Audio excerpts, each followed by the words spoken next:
নমস্কাৰ। সকলোকে শুভ সন্ধিয়াৰ শুভেচ্ছা জনাই মোৰ স্বৰচিত এটি কবিতা পাঠ কৰিবলৈ লৈছোঁ। কবিতাটিৰ শিৰোনাম হৃদয়তেই মৰহি গ'ল।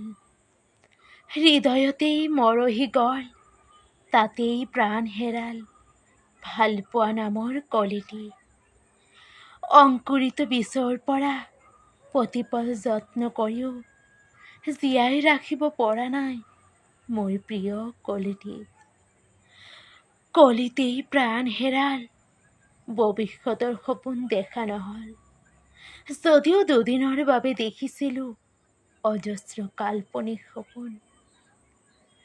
মোৰ অবুজ মনৰ ক্ষুদ্ৰ ভুল আৰু অংকুৰিত বীজৰ স্বাৰ্থপৰতাই নিষ্ঠুৰতাৰ বাট দেখুৱাই হৃদয়তেই মৰহি গ'ল মোৰ প্ৰাণৰো প্ৰাণৰ ভালপোৱা নামৰ কলিটি। ধন্যবাদ।